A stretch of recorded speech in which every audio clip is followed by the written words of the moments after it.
ओम गण गणपतये नमः। नमस्कार। हम सभी गणेश जी के वाहन के बारे में तो जानते ही हैं और यह भी जानते हैं कि उनका वाहन एक मूषक है अर्थात चूहा। आखिर ऐसी क्या विशेष बात होगी कि भगवान गणेश जी ने अपने वाहन एक मूषक के रूप में चुना। आज की इस कथा में हम जानेंगे कि आखिर ऐसा क्या हुआ कि गणेश जी को मूषक की सवारी ही भाने लगी। तो आइए कथा आरंभ करते हैं।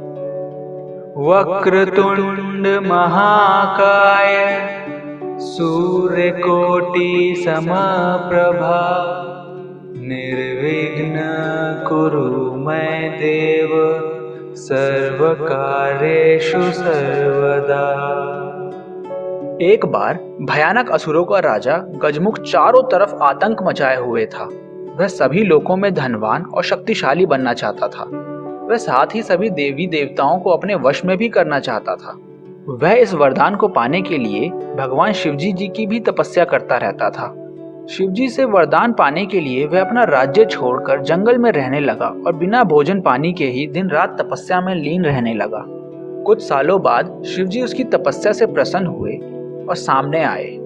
शिवजी ने खुश होकर उसे दैवीय शक्तियां प्रदान कर दी, जिससे वह बहुत शक्तिशाली बन गया। उसे शिवजी ने बड़ी शक्ति दे दी थी।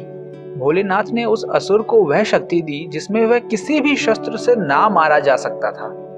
असुर गजमुख को शक्तियों पर गर्व होने लगा और वह उसका दुरुपयोग भी करने लगा। उसने देवी देवताओं पर भी आक्रमण कर दिया।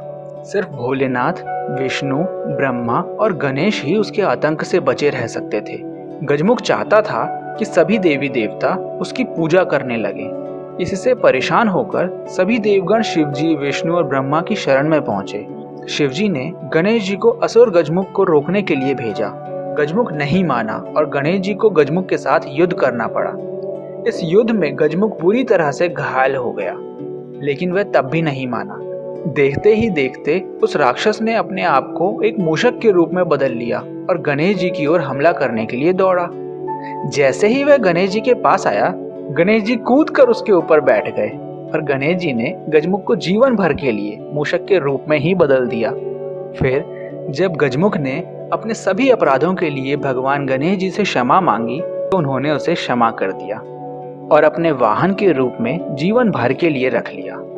इस घटना के बाद गजमुख बेहद खुश हुआ, क्योंकि वह भगवान गणेश जी का वाहन बन चुका था और उनका प्रिय मित्र भी। और इस तरह भगवान गणेश जी ने मूषक को ही अपनी सवारी के रूप में चुना।